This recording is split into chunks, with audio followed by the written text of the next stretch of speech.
Welcome, ladies and gentlemen, to the Friday Paranormal Portal. I'm your host, Brent Thomas, and I'm thrilled that you're here with me. Hope you all are doing great. Welcome to the weekend. You're here. It's official. You're now there. And I'm hearing myself talking from my other computer, which is awesome. All right. So there we go. I was just keeping an eye on things, ladies and gentlemen, because that's what I do.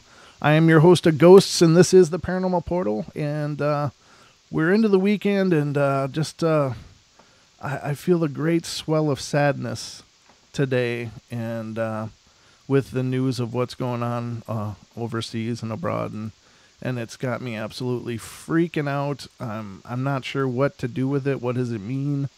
Well, clearly it's a tragedy that, military actions happened overseas, so hold the world in your heart, ladies and gentlemen. It's a very tenuous time, and I don't know. It's like I got punched in the chest when I heard about that. It's like, I don't try to ever be political because I believe that politics is theater, so I don't try to get too involved in that. But I do believe in people. I believe in the world. I believe in, the goodness, and I believe in the badness, too. I've seen enough of it, but, whenever something like this happens, it's just such a tragedy of the human spirit, of any good and right in the universe, that the best we can do is lob explosives back and forth and spew rhetoric and hatred, and it's just like, my God, I just long for a better world for my children and for,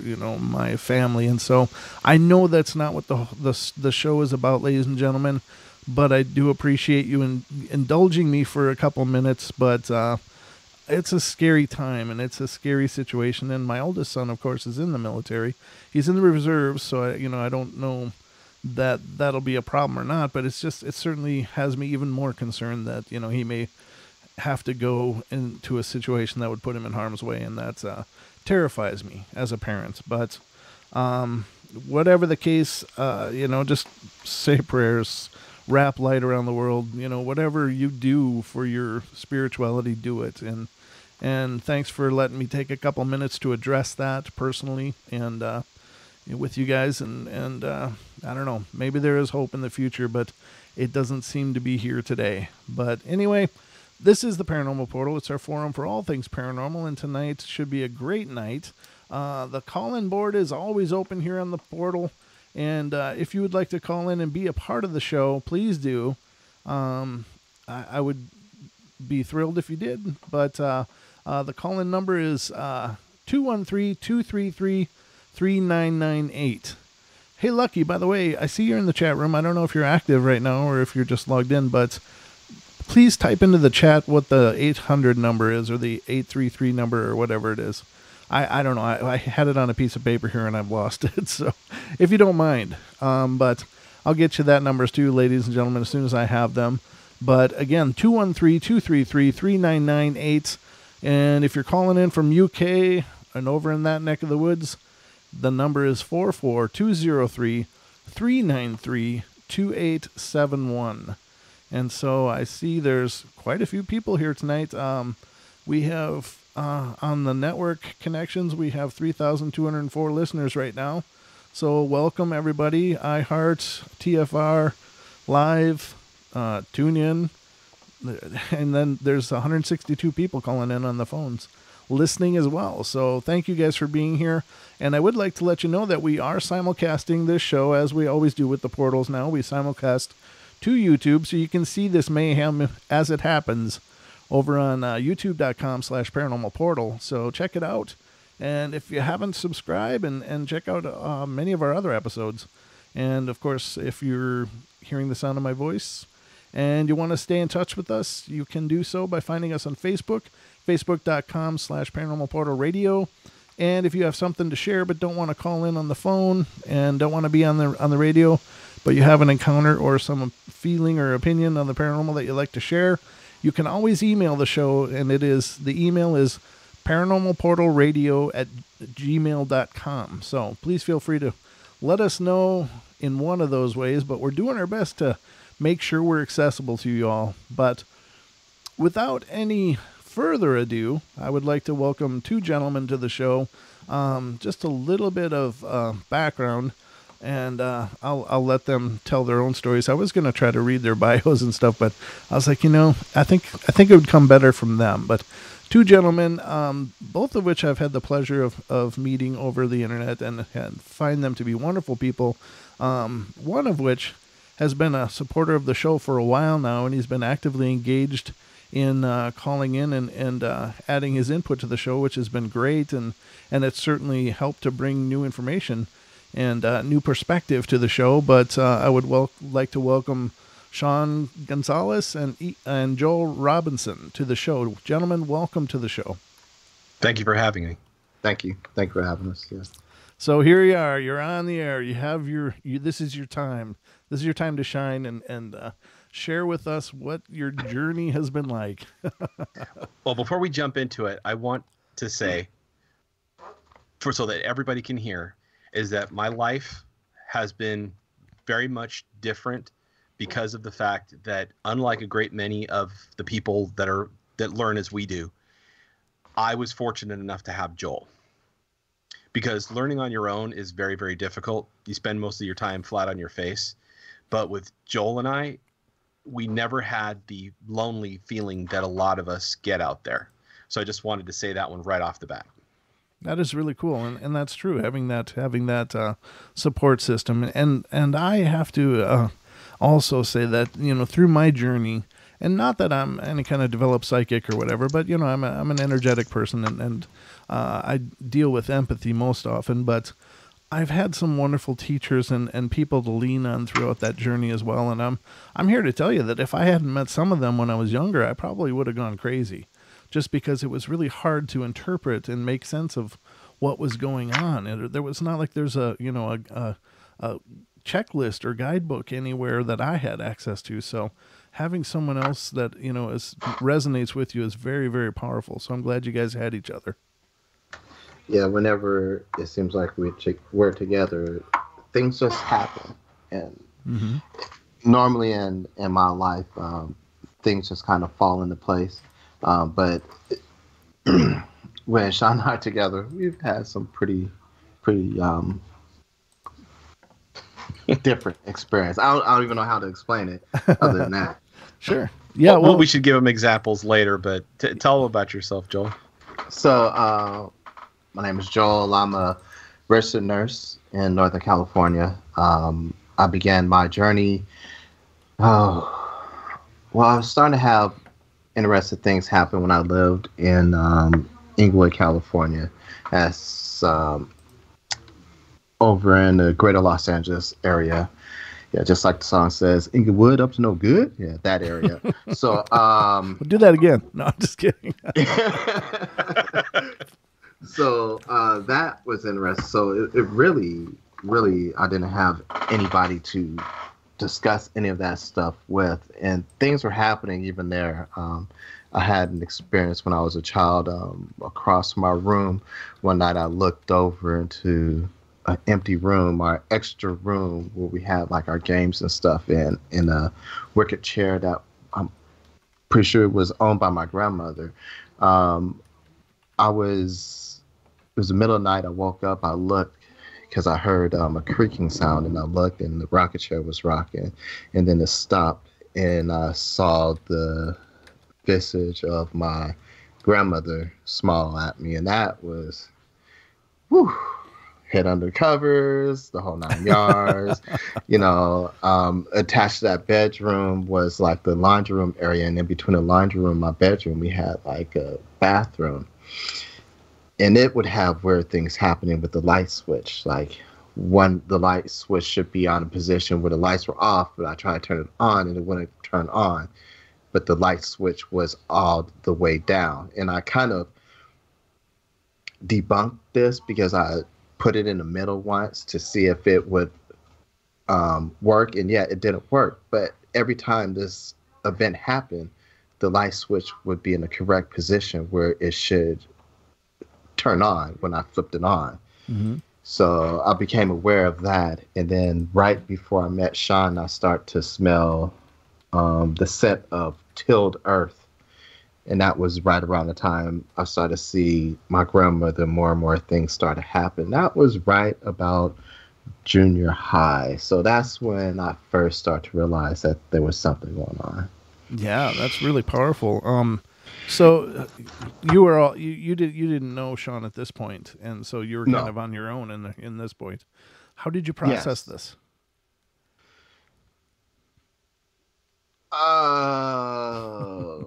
That my house could be haunted, but Sure. I didn't realize that it wasn't my house, because at that time I didn't know any better. Because I mean, the reason why I was scared, because how would my dead grandmother, and she died when I was young, and I don't really remember what she looked like. I've seen pictures of her, but I knew who she was when I saw her.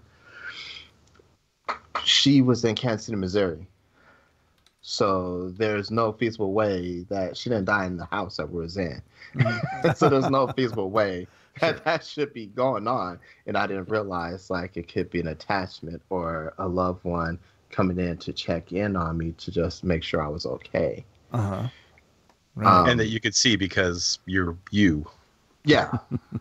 So that was the part that got put together when he and I started talking. I have to throw that one in there because it's not just a normal haunting. He actually saw my grandfather too. Oh. Which woo! We'll get to that story. Fantastic. Man, we'll get to that one. So Sean, how did this begin for you? I mean, you've shared a little bit on this show when you called in, but in case there's new listeners out there, could you kind of recap all of that? Okay, well, to break it down as simply as possible, my father is from Cuba, my mother is from England, and we're talking a radical dichotomy of the religious background, etc. My father comes from Santeria and Catholic backgrounds, my mother from the faiths of the islands, and most of my heritage on her side was Celtic, Scottish, and from her I gained the ability to feel, and from my father the ability to see. And they both had those. They would talk about those events even after. As I was growing up, and tell me ghost stories of their past, and etc. And my family on the Cuban side used to live right next door to us, so that they were very all about keeping us safe, and so we would have to wear a thing called the bolsilla, which contained a rosary bead and a medallion of Christ in it on our shoulder. And for myself, because I had seen many things that I would explain to them and would scare the pants off of them, I would also wear another silver medallion of Joan of Arc, which is supposed to be my patron saint, Jean d'Arc. Uh-huh. And my first memories of seeing things was after we'd moved from where I used to live, because we'd swapped houses. We lived in a duplex, and so we'd swap from one side to the other so that they could build backwards into the backyard and add on rooms for my brother and myself and my sister. And they never were allowed to go into that house and do their blessings on it. So that house was raw and open to things that were now interested in me. The very first thing I remember seeing, which scared the holy, from here on in, I slept on my face, was a thing made out of fire. Came a humanoid figure, poked its head out of my closet. And from then on, I always made sure the darn door was closed, and I always slept facing the wall. What is it with closets, by the way? Just it's always from a my closet. experience. I mean, just so many times when I've researched material for the show and finding so many children having experiences with something either going in or coming out of their closets. I mean, more so than under the bed. It's just the closet is the place where things happen. We found, Joel and I found that almost any portal with a little bit of energy or with any doorway can become a portal. Uh-huh. So you have to be kind of cautious. And that's the reason why in Christian faith, they put different wards above them to make sure that they don't become portals to things you don't want to have come in. In fact, the old story of the where they put the horseshoe, that's a very Christian thing, by the way. There was a saint that actually had become a pope, had nailed one of those to the foot of the devil as a punishment for trying to trick him. And ever since then, it's a ward to evil. Oh, okay. Gotcha. Yeah. From all of the many hours of reading from when we were in high school. When Joel and I got together, we started reading everything, and oh my gosh, 77,000 pages of stuff later, because I kept count of it in my sophomore year. 77,000 pages was amazing. That is amazing. And so continue on with your story. So went to England when I was 5 years old. That's the year that Star Wars: The New Hope came out, and literally began bumping into things everywhere. There was a guy, a air raid warden that used to check up on us at my grandfather's house, my granddad's house, would walk into the room and I'd pretend to be asleep. He'd look around, make sure everything was okay. I was scared to death of him. He was harmless. I look back now and I think, well, you were stupid at that, Sean, because this guy was just coming in and checking up on you. But there was other things that weren't so benign, like when I went to my Aunt Celia's house. And there was a lady there that really did not. She lived in the same room. This ghost lived in the same room as my Aunt Celia. I don't know how she ever went in there, because every time I looked in there, she would be looking out, and the bathroom under her stairs. If I went in there, the thing would lock me in, and something would lock me in and never let me out. And then there was my brother shoved me down the coal chute. There was this house. It was so old. I think it's like 100, 200 years old. There was a coal chute. There was a propane tank out there for managing heat, before they switched to the systems that they started using in the 70s. And he shoved me down the coal chute, and there was a thing down there that was screaming at me. And I was left down there for 3 hours on my own, covered in coal, with this thing beating on my back and screaming in my ears. I huddled in a corner with my hands over my eyes. But even that thing wasn't as frightening as this, because it was a drought. It was the end of a drought year. These bogs were now filling up with water in Wales, and something got washed up with it. A creature made of an amalgamation of evil spirits that had been killed by the Druids, and it came after me and actually affected my eyes. About 4 years ago, I had to have trauma-induced cataracts removed so that I could see again. And so I decided that now I can see as normal. I'm no longer trying to look around cataracts. I should probably do something with my gifts again. And so I told Joel, he says, yeah, that's great. That sounds great. Let's do that. No, that's cool. And it's like you said, having that relationship, that partnership has been a phenomenal gift to both of you. Now, how did your paths finally cross? Science fiction club at Hawthorne High School. Sci-fi fantasy club. If we want Mr. Atkins class. Shout out to Mr. Atkins. He passed on, but I know he's looking down and smiling. He's responsible for this. Oh, yeah, he is. I'm a firm believer of if you just open up, things will guide you to where you need to be. Even around that age, I was had that kind of mentality, dogma, sort of say, and I was looking for something to do, something extracurricular, and I was like, I don't know, I just started reading these books by Piers Anthony. Maybe I want to do this. It's the only thing that interested me at the time, and I did that. I did the Northrop Explorers, but that was the one that I did on campus that led me to shine. So. And for the first year, I didn't even know his name, by the way. He was the president of the science fiction club. Say, hey, Prez, how's it going? That's all it was. Hey, Prez. I was like, hey, what's up? And I didn't care. He was friendly. I talked to him. I knew his name, and it was funny. Then Dean, I guess Dean was in it too, and then we started to hang out. Yeah. I think he came over once because. I don't even remember what led to that. Then you came over, and that was when you saw in the living room. So I think the first time was you had me over for games and stuff, and I was like, yeah, I'll come over. We play some Nintendo, and then it was like after the second time, I was over there, and I told my mom I was gonna stay over there, and she wanted to meet you. I think that's when you came over. You met her and stuff. She wanted to know your address and stuff, and make sure everything was kosher because she's, Southern lady. Love my mom. She cooks the best. Amazing cook. That's outstanding. So, and then that's when I saw the grandfather, and it was funny because I was there's this room.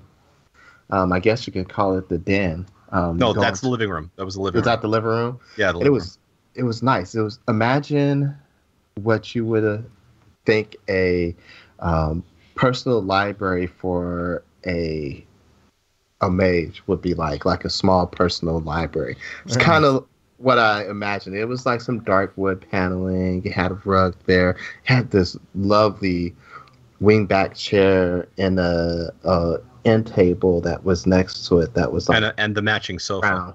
Yeah, and the love seat and a geode. And I sat in the wingback chair for some reason. I was drawn to it, and I had my hand on the geode, and I was like kind of drifting off. And I don't know where Sean was at, but I felt really comforted and relaxed in it, and it was just like a nice aura to it. And then I got up, and as I was walking out, at the corner of my eyes, I saw these golden square sort of rim glasses floating about head level in a wingback chair. And as I look, because I see like a glint of metal, and I look, out of my peripheral, I turn to look, and I see the glasses going, and they disappeared. And I didn't know where Sean was, but I kind of found him like pretty quick. Like I went directly to where he was. I have no idea how I found him. Nice. And I was like, Sean, Sean, there's glasses floating in your chair in there. I don't know why I felt comfortable telling him, because I've never talked about any of my gifts before. I was like, Sean, because my gifts were starting to amp up right around that time, and we'll discuss that. And I was like, Sean, there's some glasses floating in the chair in there. I have no idea. And he was like, really? Can you describe him? I was like, yeah, I described him. And he brought out a picture, a framed picture. He was like, was this the guy? I was like, and like awesome. I said, any man of color that's worth his weight in any scary movie, I was already out the door. I didn't have to wait for it to get out. This was the 80s. I know how this movie starts. I know who's going first. I was fast tracking it out of there. He stopped me. He told me, and then he took me out to his backyard where I had an interesting experience, and he'll tell you about that one. You were the Star Trek red shirt then. Yeah. No. I am nobody's canary. That's I am awesome. not a minor bird. We joke about that a lot. On many of the occasions where we dealt with the metaphysical and paranormal that were scary, which if I didn't see Joel around, I knew he was already running. It's like, Joel's already gone. We need to get out of here. And it's like, and I'd be asked by somebody who I'm standing with, it's like, how do you know? It's like, he's not around. All I see is vapor trail. Let's vamoose. But that was on more than one occasion when things had gotten dangerous. He's if you see him going, follow. Mm-hmm. And but that was, of course, when we were in our teens. We're talking about way back when. Yeah. And in my where I used to live, we actually would bury all of our pets in the backyard. And I could see all of their auras because they'd still leave their auras above ground. And I brought him outside. I said, look, come over here. What do you see here? And he would tell me the animal he saw. And there were several of them. There was several cats, a rabbit, and my dog, my mom's dog, Bonbon. And so he's like, and you can see this too. I said, yeah, I can see this. And what you saw was my grandfather, and he sometimes shows up, so he must like you. That's really cool. He's like, yeah, I was like totally calm. I'm like, then why aren't you calm now?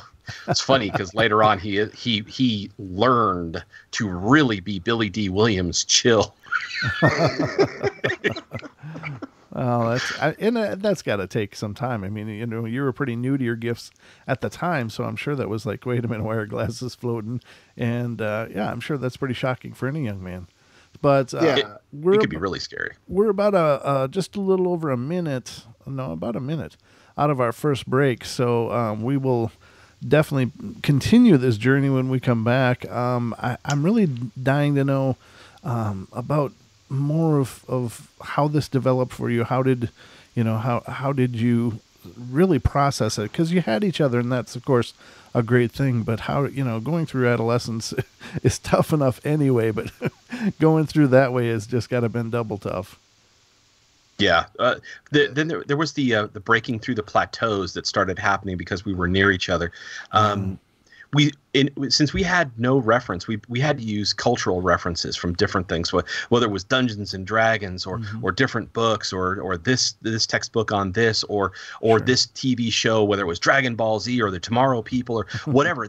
Anything we could find a reference that we could say, this sounds like that, so this is what we're going to call it. That's what we had to do. Very cool. Well, we'll get more into that when we come back, ladies and gentlemen, but you are listening to the Paranormal Portal.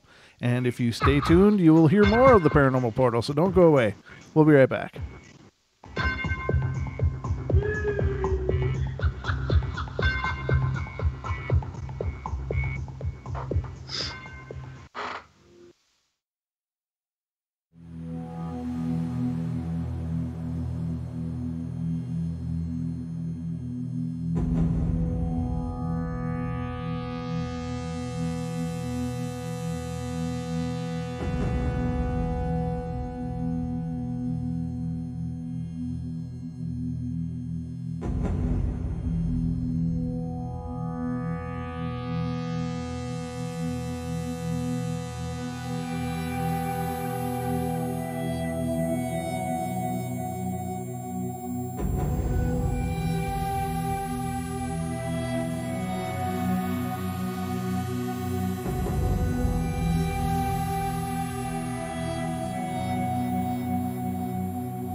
Radio.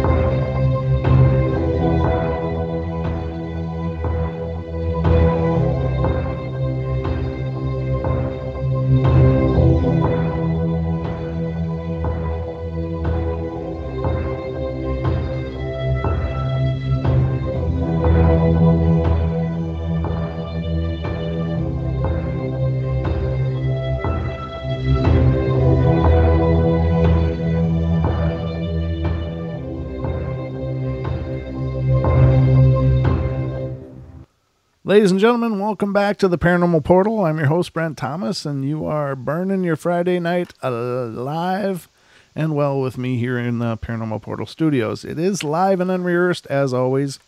It's the Friday the 13th, so happy Friday the 13th, everybody. I don't know. For me, Friday the 13th are always decent days, except for that crap happening overseas. That's not so great. But I can't take responsibility for that because I'm pretty sure what's happening over there probably doesn't have a whole lot to do with me.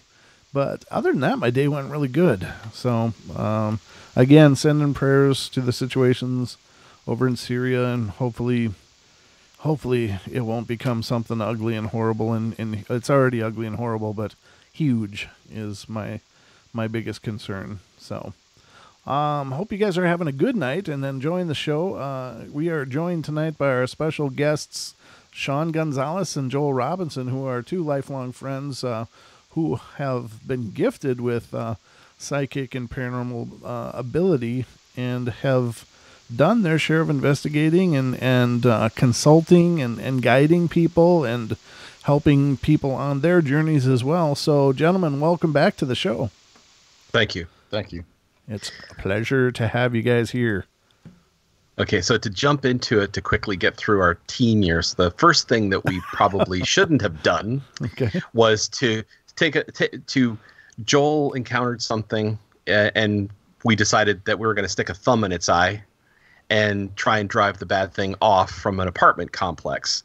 And we found out that there was 3, not 1.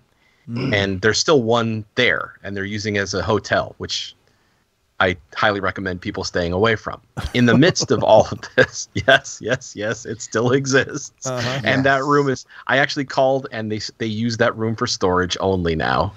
Small surprise. Good deal. Thank goodness. That is good. So the in the midst of us learning how to get rid of this thing that was affecting this place that was being torn down for them to build the 105 freeway, Joel and I learned a great many things. Dream fasting, where we actually could share dreams. I taught him how to see auras. He taught me how to be able to expand my feeling, be able to feel deeper, to be able to. It was an exchange of ideas, and then we also had our first encounters with astrally projecting on accident while we were asleep, which. There's a lot of people say, "Oh, it's a wonderful experience." Yeah, I don't know how to quantify being bruised and battered when you wake up in the morning and go. And no, that's not what I call great. And I asked Joel, I said, "Did something like this happen to you?" "Yeah, I got bruises and marks and yeah, what they don't tell you is that if you astrally project, your meat is going to reflect what your spirit is getting soaked up with when you get hit. And it seems like a dream to a person if you're the first few times you're doing it, but it's really not. And there's a great many people who've actually encountered that they were astrally projecting and thought it was a dream all along, and fortunately made it back. What else do you remember, Joel? Well, first, before going too far off, a sidetrack. I love the fact that you have us in 2 vastly different climates on your on the podcast. That's great. The humor does not escape me. But the reason why we found this entity in that apartment complex is because a guy I used to skate with,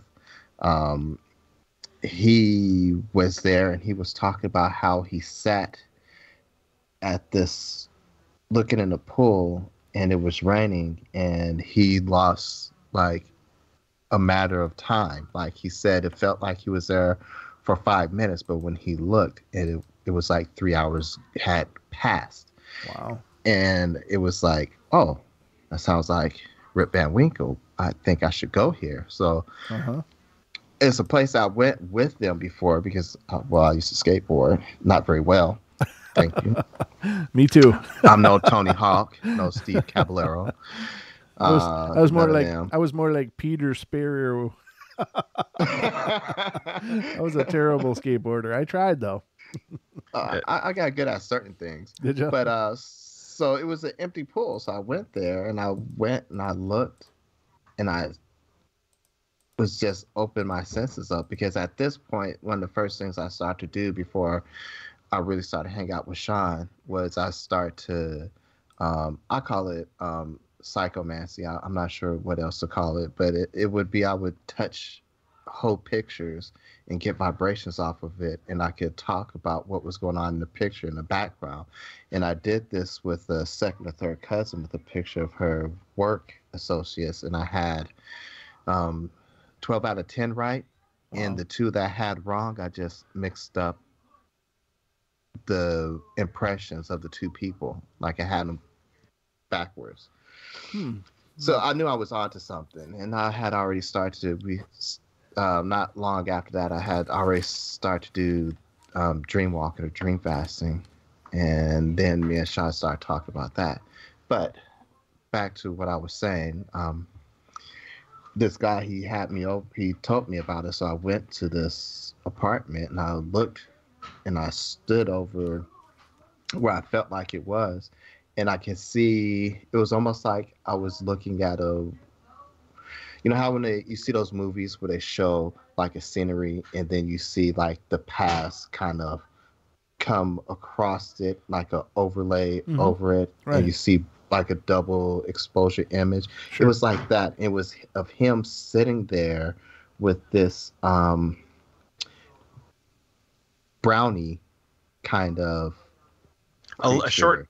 short dude with a long beard. Yeah. Oh. Best way to describe it. Short dude, Yeah. long beard. Like So- a gnome. I'm not sure if anybody. I would. Thank you, because I'm not sure if anybody knows what brownie is, but yeah. so- they're automatically going to be thinking of the cakey variety. That's why I wanted to quickly throw in that description.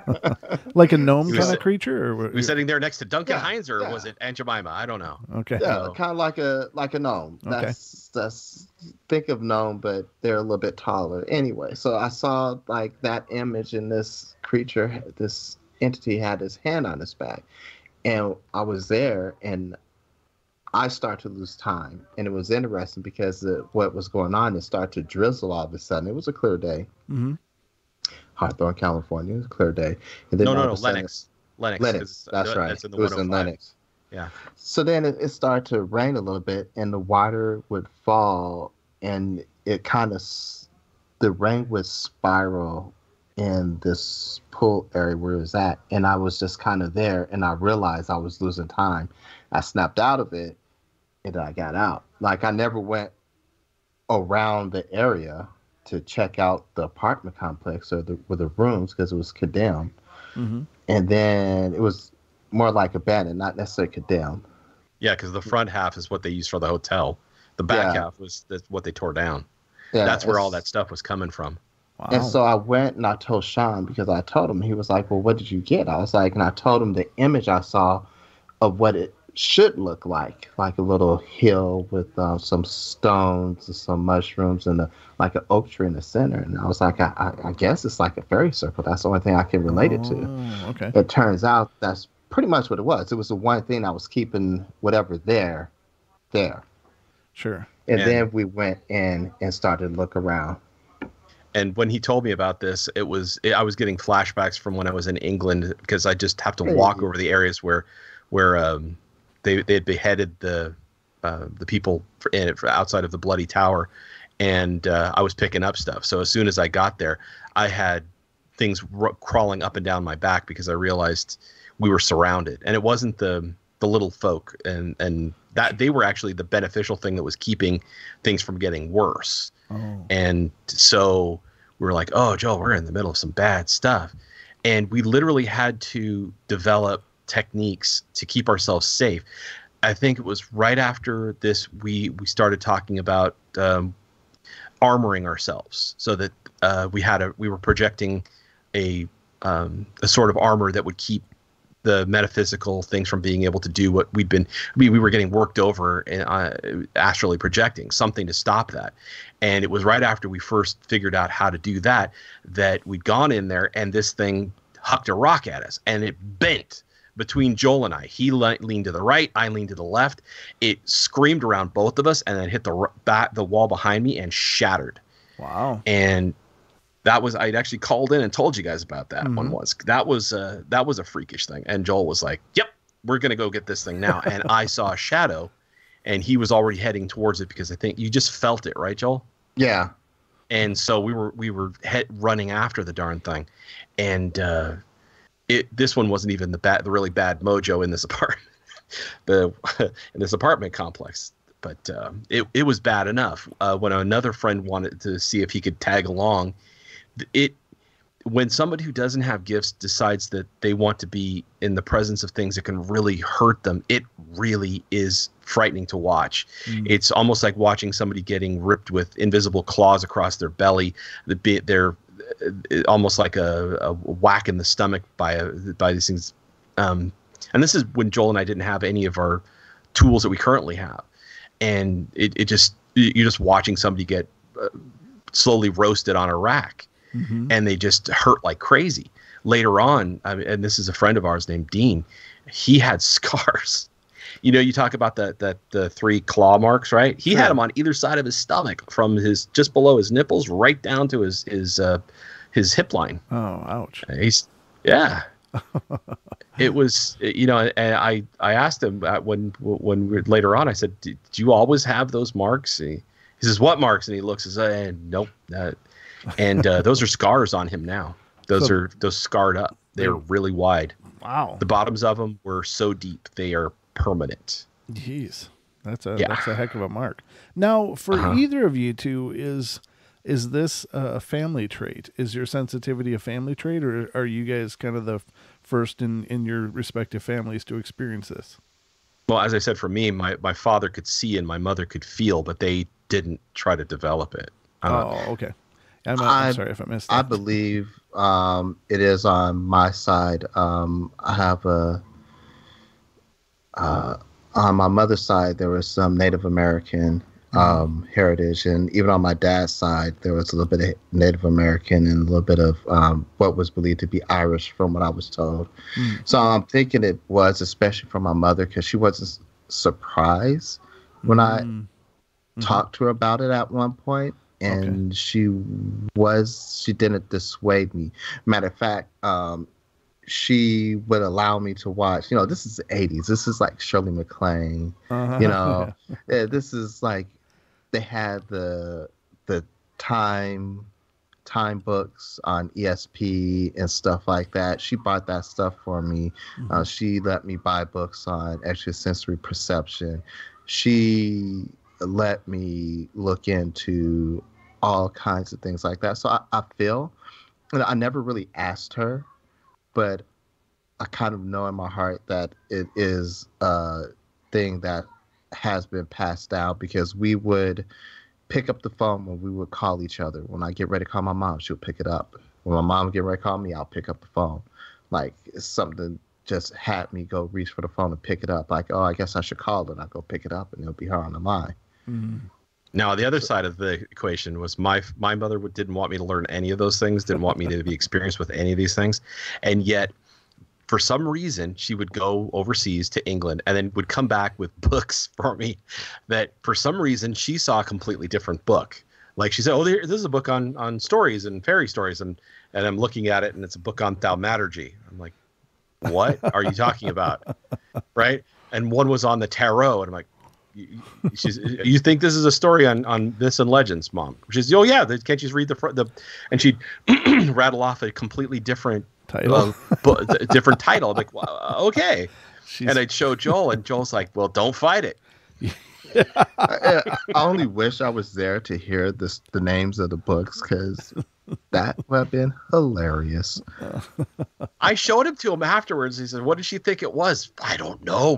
They said this one was about leprechauns. You mean the one on the tarot? Yeah, the one on the tarot. So I have no idea what was making her do this, but I was perfectly okay with it. Every time she went to England, came back with a stack of books. Like, wow, this is definitely working. It's like she's saying one thing and we're getting the other. I'm perfectly fine with that. Wow. And she had no idea she was unwittingly assisting me. And that's why I got into thaumaturgy, which is completely the opposite of what Joel's doing, which is shamanic. We like to joke on our channel that Joel's a thing of mood, and I'm someone who has to ram study on everything, right? Sure. And when Joel says, I'm not ready to do that, I'm not in the mood for it. He says, mood is a thing for cattle and love play. which is a line from Dune by Patrick Stewart. It sums him up perfectly. I haven't got one for me yet, but when we do, I'm pretty sure he's going to keep on telling me that one for me, because we're so opposite, and yet our abilities came together like missing pieces of a puzzle. Which is funny, because some of the stuff that Sean does is so closely akin to what I do. It's like, Sean, really? You're almost doing the same thing, just very, very slightly different. It's we're starting off from a different source. Like Joel's into vibration and understanding how to alter it. And my singing, when I would sing, I could increase the energy I was able to put into an effect, and which was cool. Which I just want to point out is altering vibration with your own vibration. Thank you. The only difference is the way you're doing it. It's so we were just coming at it from different angles. It's like, well, this light's shining in on that side, and Joel's coming in and I'm shining it on that side, and it only in the beginning it looked like the differences were radical, and then we get to the end and we're like, no, they weren't that different at all. It's all just the way that we interpret it and the skill set we had to apply to what we were doing. And that was that literally would be our first real big paranormal event. But the second one, the very second one, the second one was your friend's mother that had they had the Ouija board, and the demon came in, and it's like, what can you? She's talking to me for like 3 hours and smoking up a storm, and asking me, can you get rid of this? I'm like, and the back of my mind after reading all this stuff, I'm like, hey, this should be pretty easy. And I'm like, I don't know why. I was 16. Sure. I'm stupid. Yeah. I now understand. Look, 16, stupid. That's me. And I think everybody at that age is that way. And I told Joel, it's like, yeah, this shouldn't be too hard. And the look in his eyes that he gave me, his eyes were so wide, I swear it looked like they were about to pop out like a cartoon. It's like, seriously? I was, wow. Yeah, it shouldn't be that hard. And yeah, it was. I mean, it sent me sailing. It's like, we didn't have enough people to do what was required to get rid of it properly. So I made myself a target, and I got a 3-arm punch to the face that sent me flying so hard that I actually thought I'd hit the ground probably about a full second before I hit the ground, and didn't know how to. I didn't remember or to think. I should use what I knew in judo to take the fall correctly. But yeah, that was. I don't want to mention his name, but that was a lot of fun, Joel. I don't know what did you remember of it. I remember going home and talking to you like this, like, yeah, we did a pretty good job. So. I don't know if that's my definition. I'm gonna go get some ice.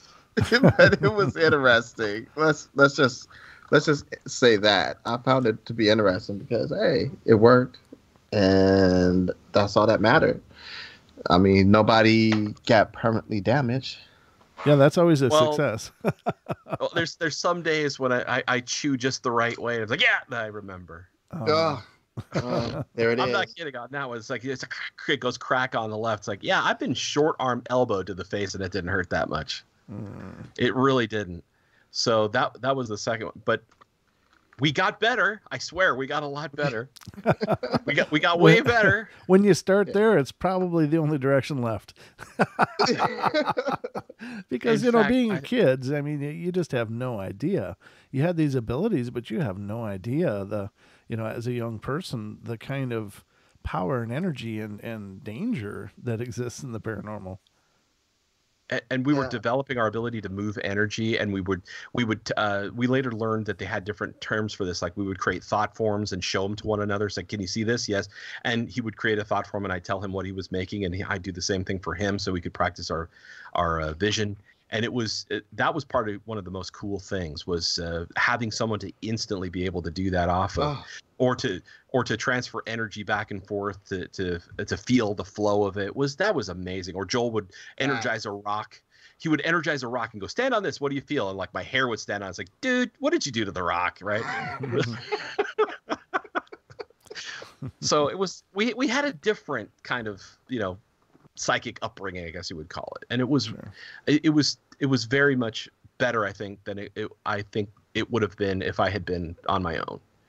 Yeah, I definitely know I would have progressed a lot slower and just a different avenue. And I probably would not. Getting to learn about Reiki and just being open to a bunch of these things probably wouldn't have happened as quickly as it did for me.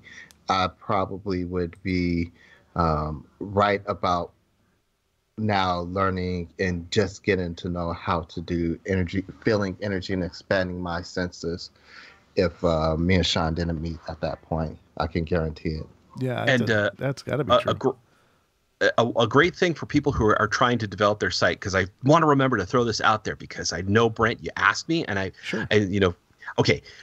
One of the things that when I draw someone back into the light, or when you're seeing, I remember telling you guys, you have a soft gaze. Don't look hard at anything. Mm-hmm. And here's the best allegory for how it works that I can give you.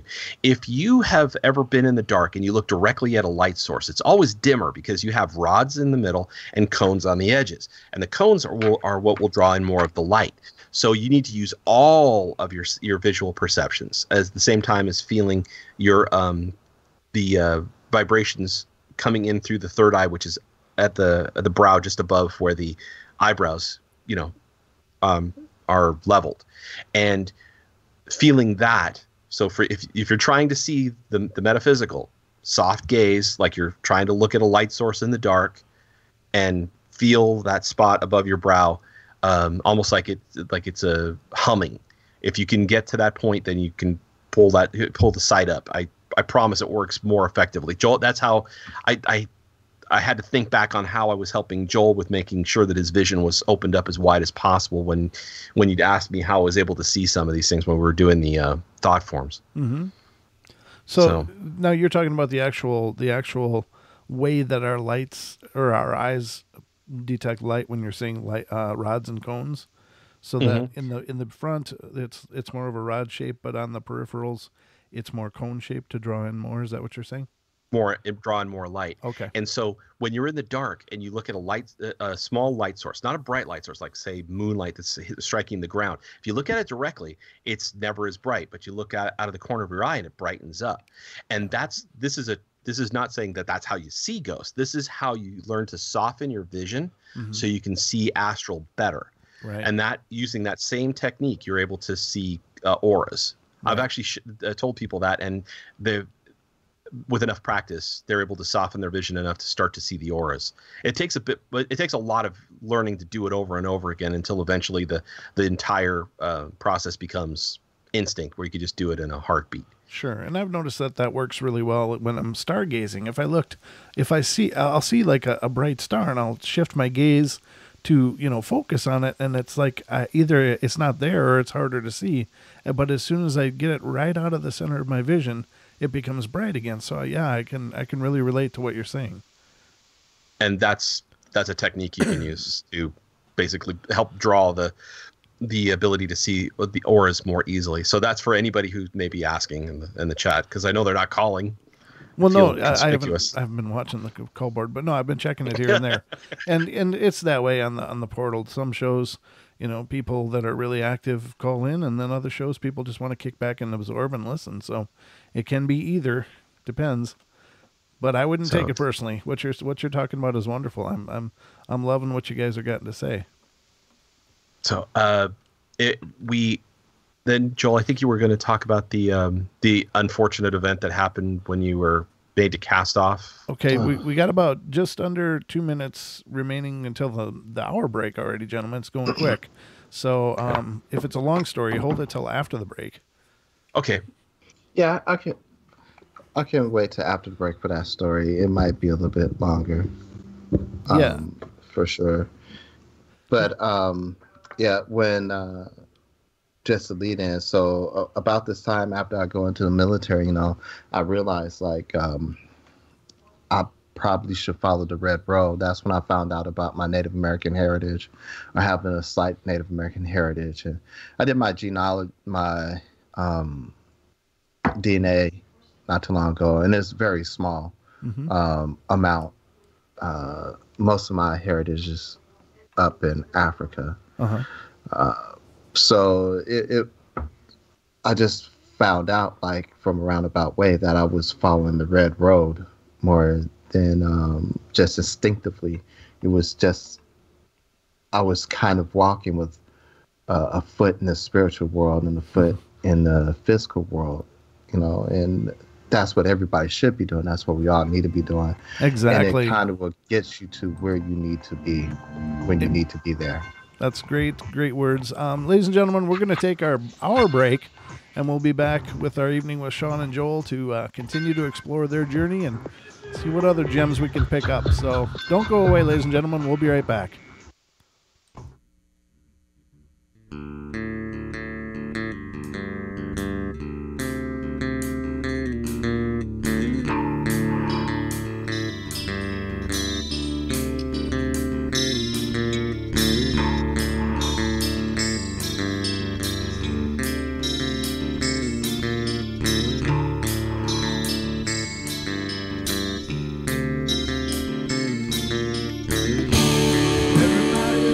Play their games. Everybody loves to place their bets.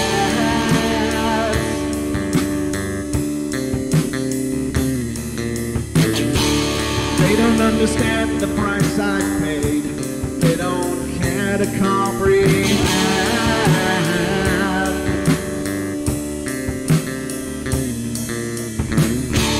Trace their lines upon my body, dripping scars across my heart.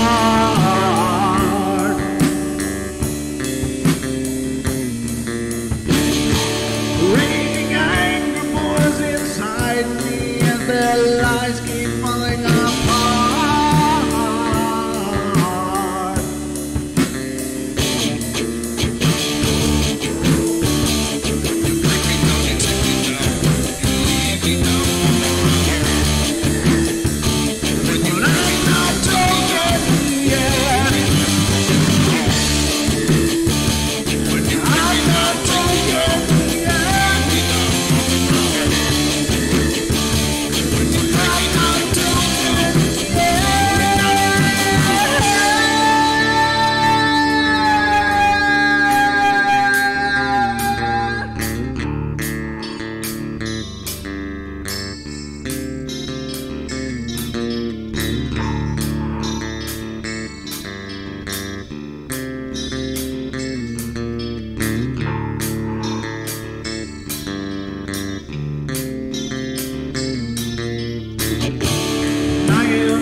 With my silence, I am not a stupid boy.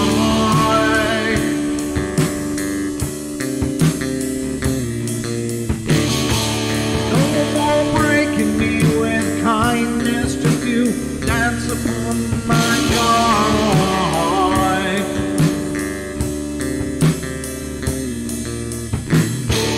Leading me with empty promise, you're just another fucking mess.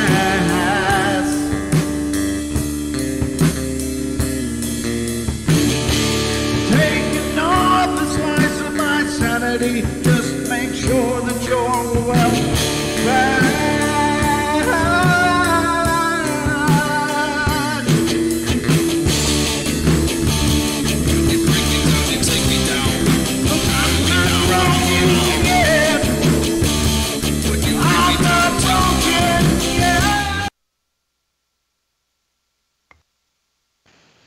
This looks extraordinarily bad.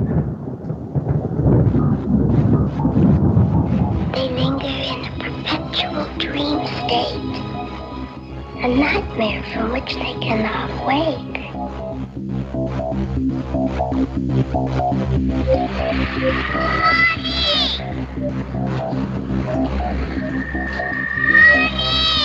I can't see you, Mommy. Where are you? I've never sensed anything like it.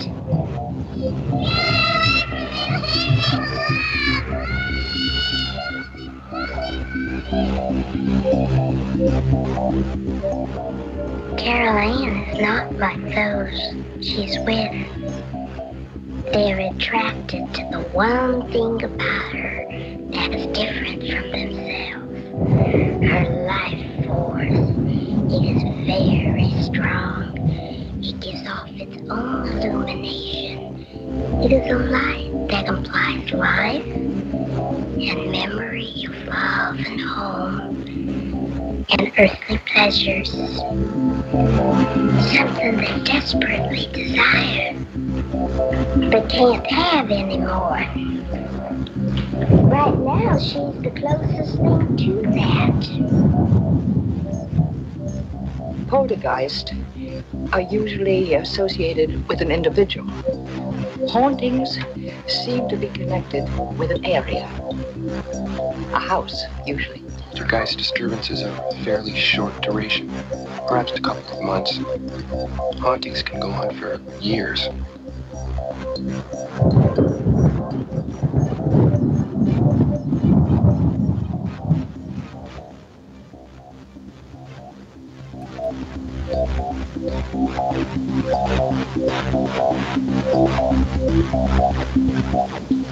And welcome back, ladies and gentlemen, to the second hour of our show tonight. The time is always flying here in the portal. It is a time anomaly in and of itself, but when you move beyond space, you move beyond time. And so we are doing that tonight here on the portal, and hope you're enjoying the show, and hope you guys are relaxed, all refreshed from your break, and use the loo and got a drink and whatever else is left. I know it's been done around here, so. But we are back, and of course we are joined tonight by Sean Gonzalez and Joel Robinson, who are two gifted people in terms of psychic ability and vision and sensitivity, and they have also had a lifelong friendship, which has, of course, allowed them to foster these abilities and to help others and do so many things. So we are absolutely thrilled they're here joining us tonight. Welcome back, gentlemen. Thank you. Thank you. Sean, you gotta stop doing that. What? Answer the same time I do. Now I'm gonna have to share before we get any further about what happened the other day. See, Joel and I were so connected at one point in time that I would feel things that I knew he was feeling, and we're like, oh, so Joel has this, or Joel has that, or Joel's on a date. Joel, you know, right? And I know it's not me, so he knows who I'm talking about. And it's I feel it's like, and I'm like, oh my gosh, I know what's going on here, right? And I could see or feel it, right? And because of what he's going to tell you about, for about 30 years it didn't work that way. It just went away. And the other day, I wake up, think, oh my gosh, I got to get all this stuff done. I'm starting to work, and then I get this flutter in my stomach. I'm like, oh, Joel's excited to be on the show tomorrow, which is of course today. And so I tell my wife, I said, yeah, Joel's really excited. She said, how do you know? I said, because the connection's going back to the way it was when we were teenagers, because now he's reintegrated himself. And she says, are you sure? I'm like, I'm pretty sure. And I go to the bedroom, pick up my cell phone, and look, and there's 2 texts from Joel. And I shared that with you, Brent. Joel says, I'm excited about the show. No, I'm really excited about being on the show. So I call Joel, and I'm like, Joel. And here you are. He's laughing. So go on with your story, Joel. Where were we at? We was talking about the splintering. Yeah. So that sucked. Yeah. So fast forward, I'm like 18, 19. I'm in the military, Mount Homer Air Force Base, Idaho. I meet this lovely German lady who introduced me to Germanic runes and loans me a set of rune cards in a book by Ralph Bloom called Book of Runes, and she gives me some information about astrology, and so the astrology is just too much formulaic for me. Just couldn't do it. But the runes, that's a different story. So I'm developing my gifts. I am still doing my dream walking, still doing some other things. I meet this Native American gentleman who's is the chief for the dormitory, and he's teaching me about beads and more about the Red Road. And I meet this girl, and this girl we're dating, and we're pretty serious, I thought. And we talk, and I tell her about my gifts and stuff, and she tells her mom, and her mom tells her that that's bad and it's evil, and it makes me feel real bad because up until this point, I didn't have that dichotomy of being a Christian and having these abilities. It never occurred to me until this person who I held dear in my life decided to tell me that it was evil and wrong, and I had to stop doing it. And so I threw it away. Like, I literally said I would not. Like, I swore that I would stop doing it, and I would not do it anymore. I was impressionable. And from that point on, it started to dwindle rather fast. It wasn't dwindle. It wasn't a clean cutoff, but my gifts started to taper off really quickly. Mm-hmm. However, the spirit had other things for me, and I'm kind of glad that I'm pretty sure it was meant to be that way, because at that point I would not have learned about the healing art of Reiki. So I went to this bookstore called the Blue Unicorn in Boise, Idaho. I don't know if it's still there. It was by the Blue Note Cafe. This is back in the 80s and 90s, and man, I found a set of rose quartz runestones I have to this day still. And I met somebody that was there that was a Reiki practitioner, Reiki master, and she started to tell me about it. So I was going to all these talks about archetypical symbols and just a bunch of stuff that this Blue Unicorn was advertising, and I went to all these different discussions because I just didn't feel right, didn't feel whole anymore.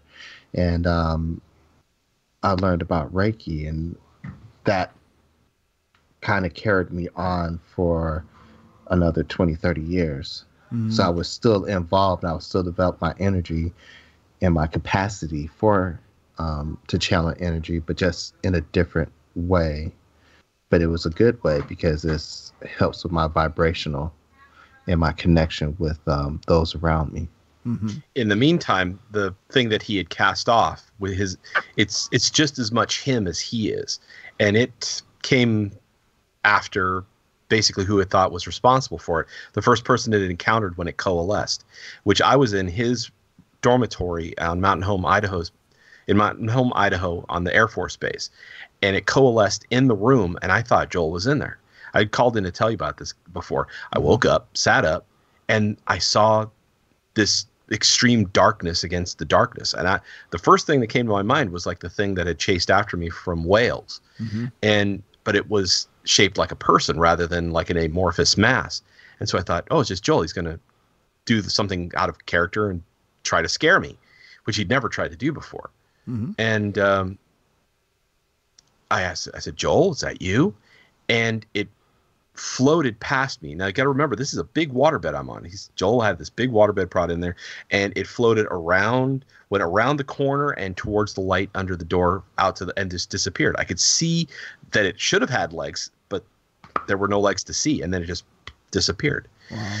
And over the course of years, this thing kept coming to me like I was the cause of its problems. And one of the things that it threw at me was one of the people that we'd helped was a friend of his who had been dealing with the ghost of a child molester that had molested her when she was younger, and getting rid of this thing was not easy. And it literally brought this other part of Joel brought this thing and shoved it into my home through the protection that we had in place, but not into a room I was in. It was a room that my roommate she was taking a shower. And I could hear her distress, but she hadn't even called out. I could hear her calling, and I knew that something was wrong. And I went running to the bathroom. The door was locked. I pulled out a screwdriver, flicked it opened the door. The room is steamy as heck. And in the steam, you can see this guy floating above the sink. And I thought, oh, wow, this is incredible. And there is a dark fracture in the space behind him, like he just oozed through. And completely out of character, I leapt forward, because normally I would have done energy work to drive it off, but instead I didn't want this thing getting away. I leapt forward and grabbed it with both hands.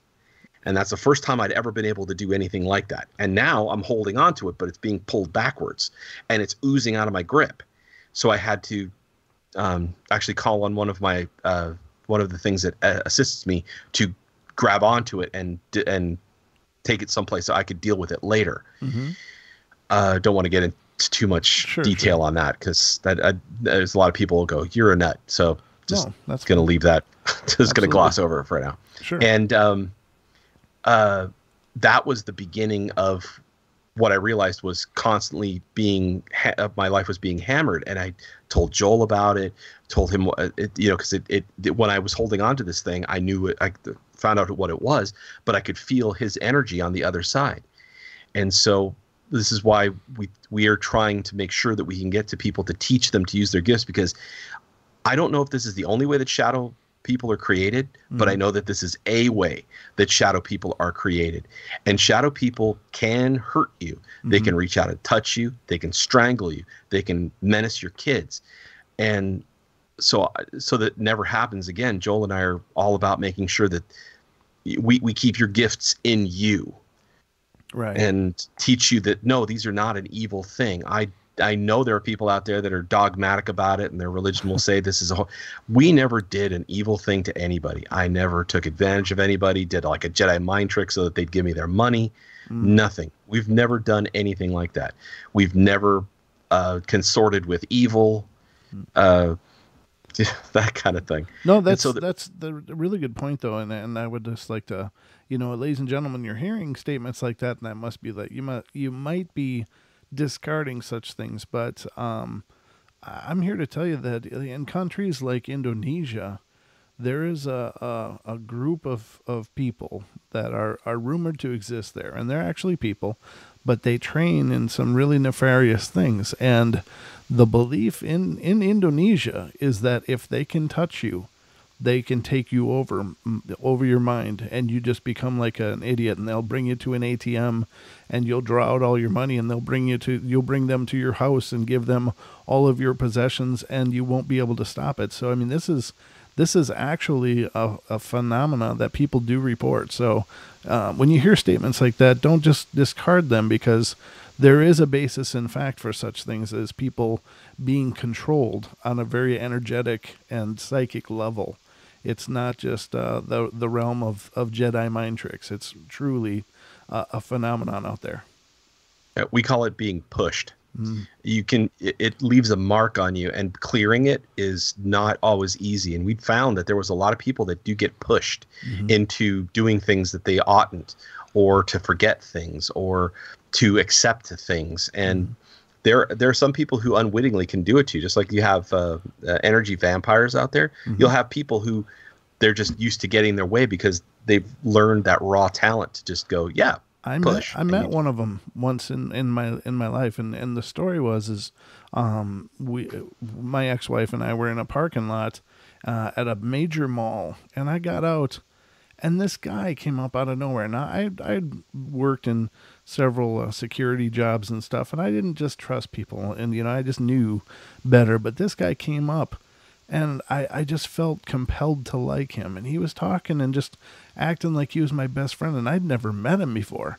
And then he started asking me personal questions, and I found myself wanting to answer him. I don't know. I didn't know what was going on, but I was like, wait a minute. But I had the wherewithal to stop it. In other words, when he asked me for my phone number, I said most of it, but then I screwed up the last few digits. And when he asked me for my birth date, I was able to screw up enough of it so that it wasn't right, but I was absolutely shocked that I had met this person that seemed to will me to do things that I knew I didn't want to do.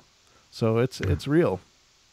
And Joel and I, we practiced it a lot to be able to strengthen our will against intrusion. Mm-hmm. One of the things that do you remember the ego whipping, Joel? The ego whipping. Yeah, remember that some of these things would ego whip you so that you'd feel like you were worth nothing, so that they could get in and start. Yeah. They literally just pummel you. Yeah, and there were some things that we'd encountered that would just rake you over, and we had to, just like any muscle, you have to exercise that and make sure that you keep the walls strong but you're keeping your will firm, mm-hmm. so that things can't just reach in and screwdriver it to the direction they want it to be. Yeah. And I think that's key, is that you just have to have and everybody has to have an idea of their energy and what it is, what it means, and what other people have and what it means, and how to safeguard yourself. So, I mean, I'm really thrilled that you guys are sharing that information and helping people get in touch with that and become aware of that, because it's a whole nother level that people just don't hear about. We talk about it at length on the channel, about how to defend yourself against certain attacks, as well as armor of light, basic practices, different things that are antithetical to evil or to certain things that come after you. Mm-hmm. Sorry, I know you were going to say something, Joel. Yeah, so to talk about what you were saying, this gentleman that was talking to you, mm-hmm. It could be that he was using NLP. Oh, yeah, I'm sure. I'm familiar with neuro-linguistic programming and speech patterns and stuff like that. And so, mm-hmm. but it wasn't the same. It wasn't the same kind of pseudo-hypnosis. It was just different. It was like I felt compelled. It's interesting because when a gifted person can actually project, like if you have somebody who's an empath, they don't necessarily have to speak it. Mm-hmm. Me and Sean, I think we should tell him that story about when I grounded you, and they should probably hear it from both sides, so they can really understand what was going on. But I'm sure that's a part of it, and some people just naturally tap into that talent because it's who they are, and they just learn from a young age that they can do it, and then before they know it, they're like doing it. We had a friend that was like that. Mm. Okay, so should I go first, or you?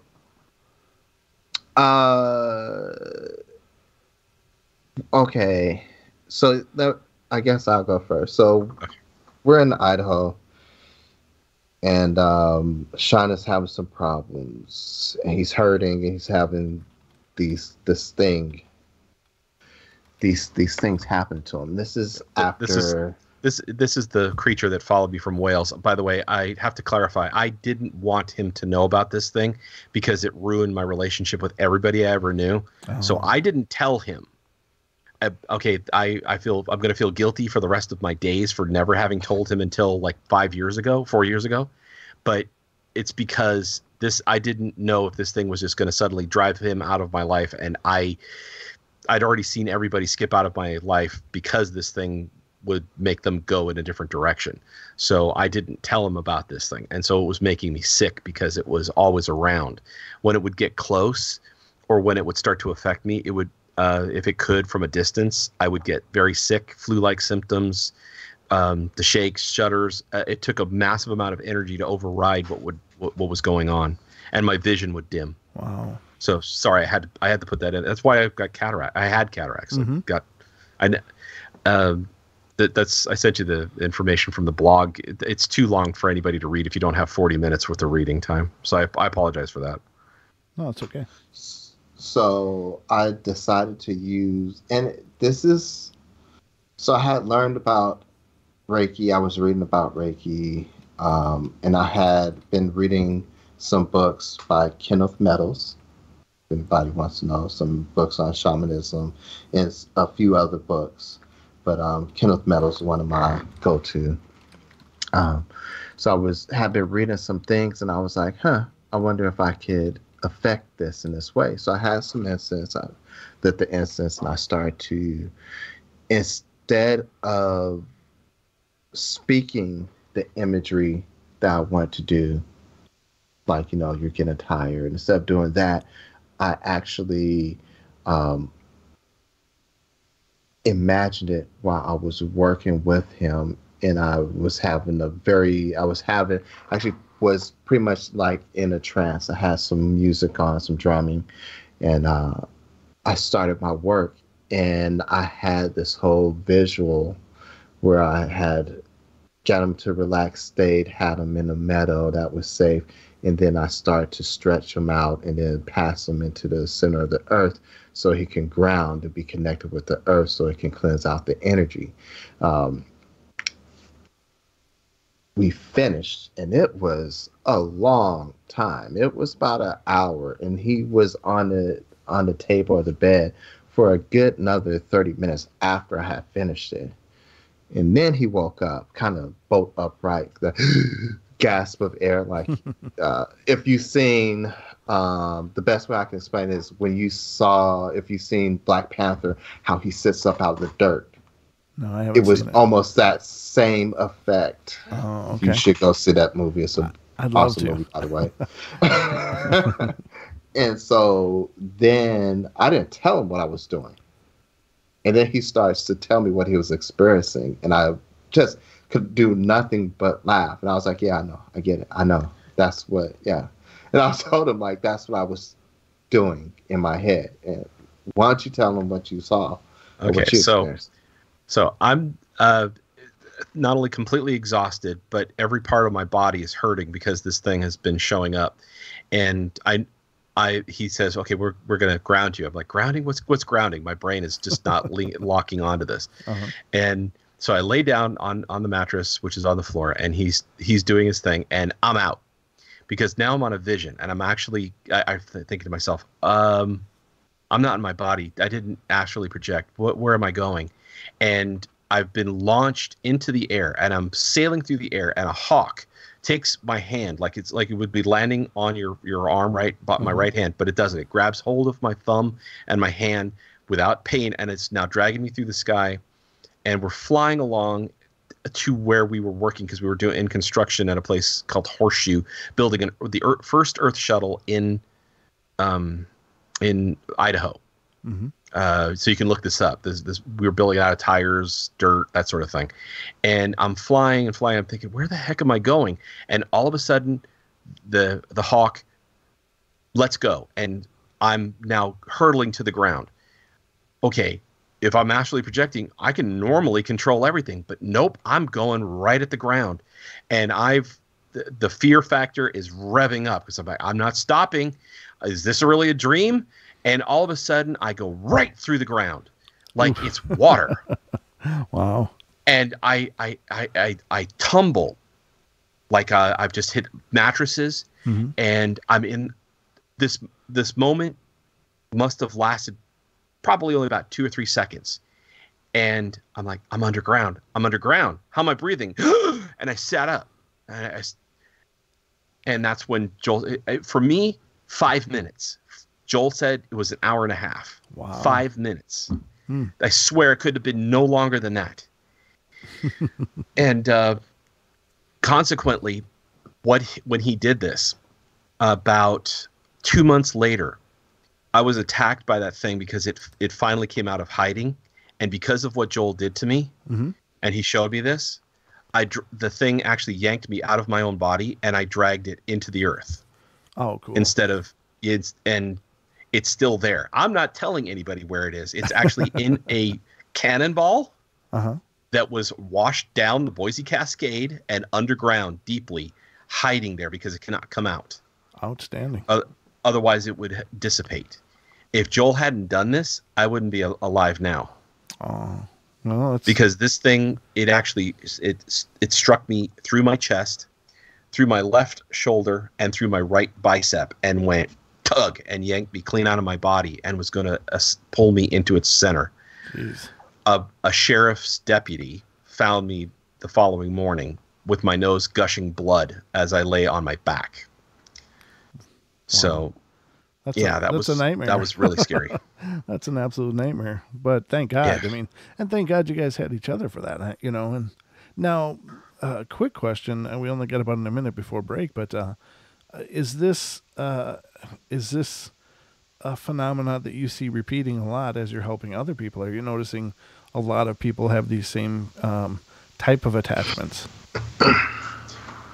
The one that was attached to me. Yeah. I see people dealing with that, or they move into a place and something tries to attach itself like it owns the person. Mm-hmm. See, in the YouTube channel Pharaoh Wife, I actually helped her because there was a former French New Orleans slave owner that was trying to kill her. Oh, okay. And she's in the chat room right now. Yeah. Yeah, it was. She actually went onto room? Yeah, she's in the chat room. Oh, She tell went us onto hi. She hears you, silly boy. And, Yeah, you're on the air, by the way. Oh, that's right. Guys, we're going to take a break. This is our last break of the night, so hold that thought. We'll get back to that when we return. Don't go away, ladies and gentlemen. We'll finish the show in just a few minutes.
And welcome back, ladies and gentlemen, to the last half hour of our show tonight. It's just flown by, but that always happens here on the portal. But it doesn't take long, especially when you're having a good conversation. Excuse me, which is definitely the case tonight. And welcome back, Sean Gonzalez and Joel Robinson. Welcome back, guys. Thanks for being here, and thanks for sharing your journey and all the insight and advice that you've been sharing as well has been absolutely priceless. So thanks a bunch, and welcome back. Thank you. Thank you. Oh, you're welcome. So to continue with Pharaoh Wife story, this one was probably one of the more telling ones. It was I usually utilize this story as a means of explaining probably what should be generally obvious. There are psychic mediums, and then there's people like Joel and I, and people we've encountered like Diane Swiger and several other people that we've met on the channel that I have. And because they will try to move them along, and then there's us. It's they're when we come in, they're going. Mm-hmm. The problem is not going to stick around, and we don't usually utilize nice means like, oh, we're going to bring someone so they can cross you over. No, they're going. And in some cases, as with Pharaoh Wife, who's very, very strong in her own regard, she wanted me to leave a spirit alone, so that because they didn't believe that she was actually dealing with one. This thing was burning out electronics in her house in an attempt to try and start a fire. Oh. And, was burning out things all over the place. Heaters, electronics, plugs. And she went on to a show where they discussed things like this, and I ran into her, and she got onto the show, and I actually looked at her picture, and I asked her if there was a way she could turn up the resolution, because I had been practicing. When I was losing my sight, I thought, I'm going to go blind. I didn't know they actually had a cure for cataract issues. So I started learning how to piggyback my abilities on other psychics like Amy Allen and her show, and being able to pick up what they see and feel, which took me about a year to figure it out. And then I got really quite good at it. In fact, I have to tell you guys, Amy Allen, when she's on her show that on the investigation she does with the former police officer. Yeah, she tells only half or less of what she sees because she wants the channel to stay PG, because there are some things that she sees that would really frighten you. Oh, I'm sure. And I've seen some of these things, and I could describe them, and you just would not want them on the air. No, you're right about that. So she wanted me to stop this guy from doing what he was doing, and it was a former slave owner, and I was flummoxed. You don't want me to get rid of this guy? And I'd found the reason why he was actually why he was able to get to her in the first place was that she had an ancestral protector that protected her home that had no more energy left, because it had protected her home from Hurricane Katrina and had no more energy left. Her home, if she actually would call in, she'd tell you, her home was the only one in a large area that was not touched when the hurricane came down. It flattened all these other houses, and then there's her house still standing there. Wow. Where she used to live. Oh. And so she moved to this new home, and the protector went with her, but had no more energy. And so it kept on trying to keep their heads down and enforce its will on her from a home across the road. Some of these things aren't limited by four walls and a roof. Mm-hmm. Some of them, they can just wander and then come to your home and go, oh, I'm going to mess with this person. That's not exactly what an attachment is, but some of these things can just go, oh, this used to be my land when I was alive, and it's still my land now. Mm-hmm. And that's what this thing was doing. Oh, okay. So and through Pharaoh Wife, actually, we started moving forward on the channel and getting bigger. We met other people. The channel grew. We actually have cleared. Mirrors are my most unfavorite thing. Mm-hmm. Mirrors are very dangerous, especially when something is tuned it to negativity. One of the ladies who's on our channel, her mother brought home this one from an estate sale that she got the willies from. Yeah. And this thing this thing was, she showed it on a picture, and immediately I could see the faces of two people in it. I said, you got to get this thing out of your house. You got to get this thing out of your house now. So she gets it out, right? And her father, who is very gifted, and so she's quite gifted as well, puts it into a box to hide it. But this thing's already laid its claws into her mother and makes her go out. She doesn't even know she's doing it. Finds where it was put and then brought it back. Said, "Look, I found another one just like the original." Oh no! But it was the original. Oh, that's funny because I've, and it's oddly enough, this is something that I just covered on one of the more recent shows. I was just like, if you're going to go yard sailing, if you're going to go estate sailing, make sure to bring things into your house, very, very sporadically. Like if you have more than one item, bring one in, and then if things change, get it out of your house and test it. And if it is something attached to it, try to cleanse it. And if you can't do it, get a hold of somebody who can to get it purged from that equipment or that piece of whatever it is. But people recklessly bring things into their houses. And, I don't think they realize that things can have those imprints and attachments. And mirrors are some of the worst. In fact, you'd never even know sometimes that mirrors were negatively aligned. One of the people who used to call in to help us with learning she was herself dealing with one as well. And that was an occasion where I couldn't have Joel's help. But Joel, do you remember I called you and told you about that, Joel? And what did you tell me? Oh, I'll just send you some energy. Just borrow my energy. I'll be fine. Yeah. And that's the nature of how some of our things work. He's just like, yeah, you can just have some of mine. I'm like, oh, okay. And so I proceeded to do this thing, and my arms were dead up to my elbows from what I had to do. And now keep in mind, this mirror is in Arizona. I'm in California. It can easily send the energy, no problem, and did the work. Realigned the mirror so it was no longer dangerous, but between my fingers and my elbows are just killing me from what I had to do.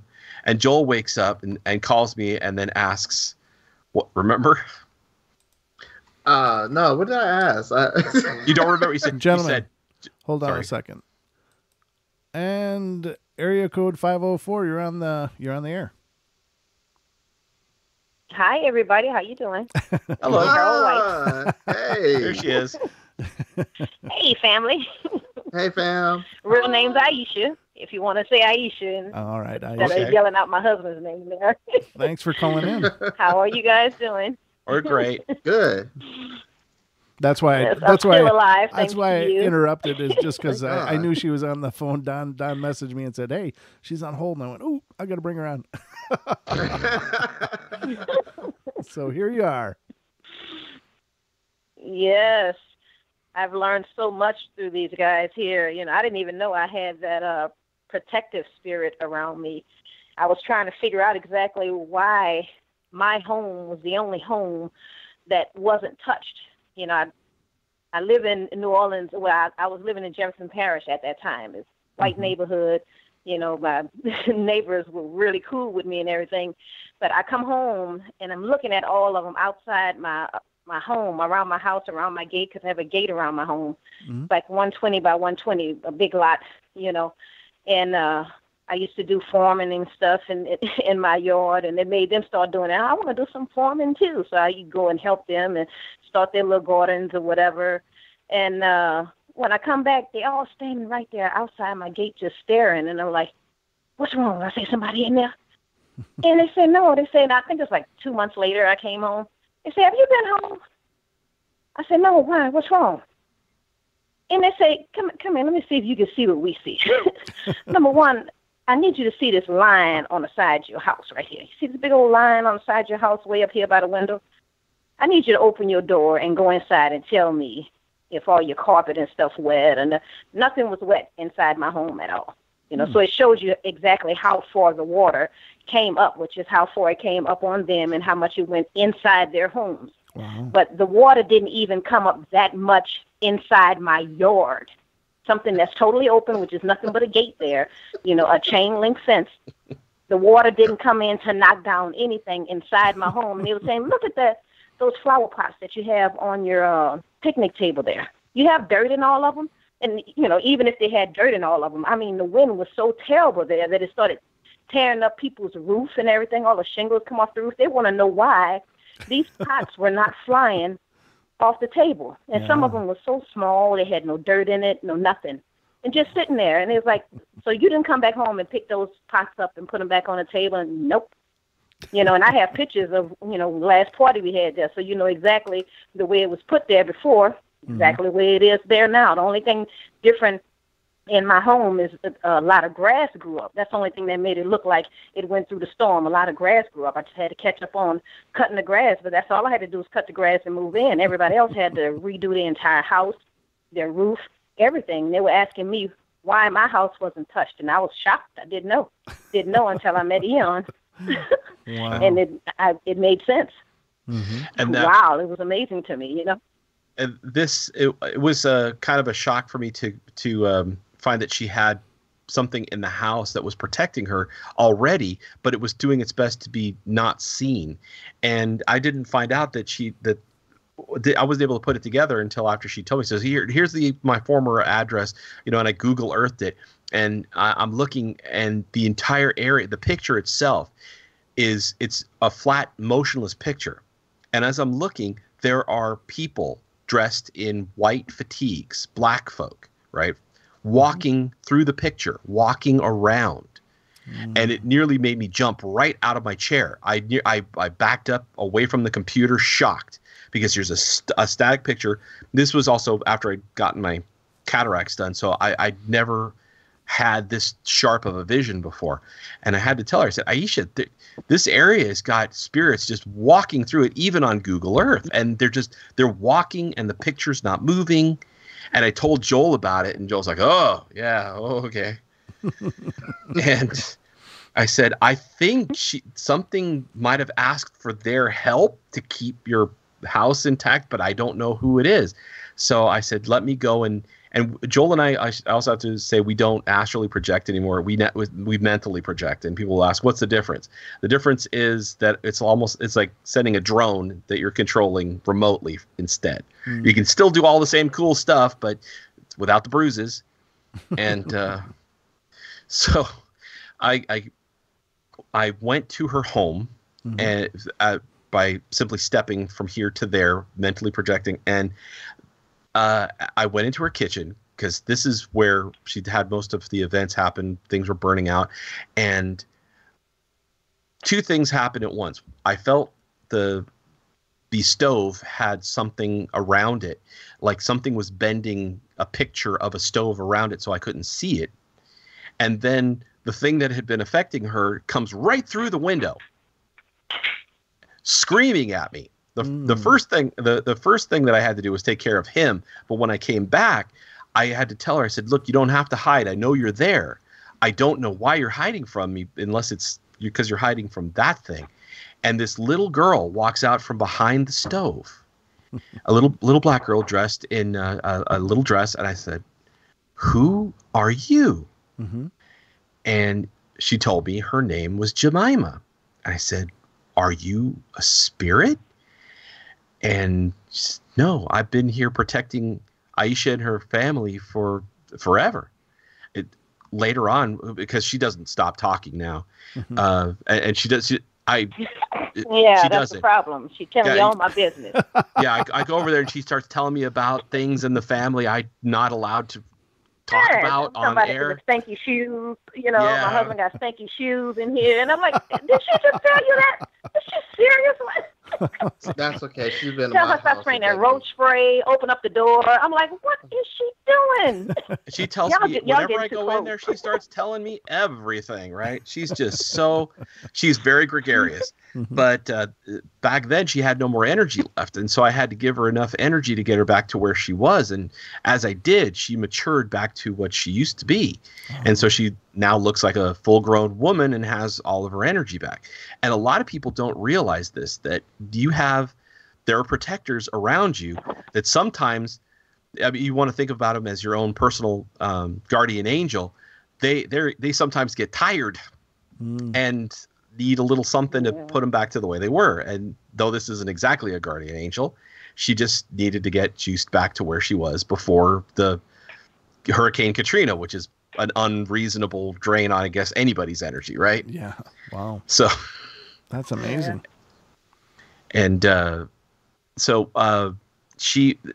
once she was back to her normal energy, she was able to keep the guy out, because Aisha specifically said, she said it this way: "Don't kill him." It's like, you can't kill him; he's already dead. Don't kill him. No, but the landlord didn't believe me, and I just don't want her to be, just acting like I'm the only person this happened to. No, I'm not helping her. I left the house spotless because I have OCD. I left the house spotless. That's as clean as she's going to get. I'm not cleaning everything out there. Let her take care of the rest. Mm-hmm. Yeah. That's wonderful. If she wants to get rid of her, hopefully she moves in there herself, because she's and not putting other people through this. Because that guy, she used to live there. That's probably why she left. Why she left. Almost all the appliances that I have to buy new now because everything is burnt up. Everything. That explains that. And there you have it. And I'm pretty sure that's probably the same thing happened to her, but she's acting like she don't know that it happened. Oh, I didn't know that. And by you letting me know, by her being a cop, she knows that's on her record. Those things, because you said the last guy who owned the house before she got there was somebody who Frenchie actually was able to take out. Made one of his own friends or something walk up to him with a gun and don't even know why he shot. Yeah. So she know that happened. She can't sit here and lie to me like that. He was very insidiously strong. I really felt bad about leaving him behind, but it's one of those things where you rarely encounter a spirit that can actually not only destroy things in the real world, can affect you physically, can cause you to have seizures, this guy was all around bad news. That's when I started having all my seizures. And this guy was never had he's them until I moved into that house. 150% bad news. And where Joel is more gentle about things, and I'm not saying that he's a nicer guy, he just hides his temper better than I'm one of those. I'm not lying. I'm one of those people who I know people, and I form a bond with someone, and I don't like the idea of somebody affecting them negatively, and especially cowards like this. Because that's what happened to me when I was a kid. And so I've dedicated myself to protecting the children, because the next generation should not have to go through what I went through. Sitting up at night, watching the light. My brother used to think that I had a flashlight, and because we were in bunk beds, that I would turn on and off to keep him awake. And I wasn't. That's the light that would appear around me when this thing would test whether it could get close enough to be able to affect me. And he would think I was turning on the flashlight and turning it off so that he would wake up. And I would sit there in terror, knowing that I was seeing this because this thing was around, and frightened of the shadows and all that other stuff. And I feel I'm so emotionally distraught about knowing that there are kids out there that have to deal with it. My kids, I never had to, because I was able to protect them because I knew what to do. Yeah. But there's a whole world of children out there that are awakening, as Joel and I did, as Sonia, she's another person on our channel, did, as Aisha's daughter, her youngest one, is doing now. And they need to know that they're not crazy. Yeah. They need to know that they're seeing these things. And so that they don't have those terrors in the night, so that they can sleep soundly, and so that they can learn how to deal with this as they grow, and not abandon it to create more shadow folk that will keep this cycle going. And that's a good part about being alive now, is that I think that the dialogue is more okay to have now than it was in generations past too. I mean, talking about the paranormal now is almost commonplace, whereas, a generation ago, it would have gotten you ostracized. So it's a different world. Exactly. Yeah. Yeah. So that's really cool. Well, Aisha, thank you so much for calling in. It's really great to hear from you. And I'm just thrilled to hear of your experiences as well. That's phenomenal. Okay, could you put me back on mute? My husband want me to cook, and that's why you keep hearing the dishes in the background. So just mute me so I won't mess your channel up here. All right, we'll do. But I still want to be able to listen to it in the kitchen. So just leave me on. Just put me on mute. Thank you. All right, I'll put you on mute. All right, guys. So we're down to the 5.5 minute mark. It's gone that fast. It's amazing how fast this has gone. It feels like we only just started. I know. I swear to God, I just introduced you guys for the first time 5 minutes ago, and here we are. It's about time to shut the stream down. It's almost been 2 hours, guys. But wow. Could you make sure before we're done here to let people know how to stay in touch with you guys and how to stay in contact and keep up with what you're doing? Well, we have the channel, which is Ian's Magic Oak, which has a K in it, Magic, Magick, Oak, on YouTube. You should be able to find me fairly easily. We are there regularly. We do shows on how to use your abilities, how to grow them, how to deal with paranormal issues, specific creatures, because there's a lot of them out there. How to oh my gosh, I can't remember all of it. We're it's what is it, the 64 video mark? Yeah, we're kind of there just so people can talk. Mm-hmm. I know some people are not used to it. Even, I work at one of the local hospitals, and I was there and I ran to this young lady, and it's unfortunate she didn't get back in touch with me because I was taking care of her, and she had this something about her. And so I asked her, I was like, start talking about stuff. Then pretty soon she was like, I decided I was just like, yeah, me and my friend, we're doing this paranormal type of podcast. And she looked at me surprised, and she started telling me that she feels like she had an attachment, but for whatever reason she never did get in touch with us. So, and I know there's a lot of people out there, and working in the mental health community like I did, I understand why it's hard for people to come out and talk about that. But some of these people have to learn how to integrate what they're experiencing with what's going on in their lives. Exactly. And it's possible to lead perfectly normal lives with these abilities, or mostly normal lives with these abilities still in them. I have 2 sons, and they both are gifted. And my youngest is still enjoying running around, giving me Kamehameha blasts whenever he feels like it, as I'm watching TV. So little Goku. That's Go 10 in this case, because the older one's Goku. Oh, okay. So he comes around and he just we're just like a normal family with just this extra stuff added. You can live a normal life, just learning how to add the reality that there is more to what we see than average folk know. And you learn how to process it and deal with it. Yeah, so contact us through there, or my email address, which is the same as the channel, just iansmagicoak@gmail.com. And if you guys just have questions, or if you just want to come onto the show, or just want to talk off air, if there's something you need to know, or if there's something bothering you, or if there's something chasing you, it's really not that you're not that far away from a solution, I promise. And that's fantastic. And you I know, Sean, you've extended yourself to be available as well for anybody contacting this show, and I really appreciate that as well. And Joel, you're on the line now just by association, so yeah, that's fine. I was also going to say that you can get in touch with me on my Hangout, because as you can see, I don't really have a screen name or anything like that other than a gamer tag. So if you just look up my name and find me, just go ahead and drop me a line.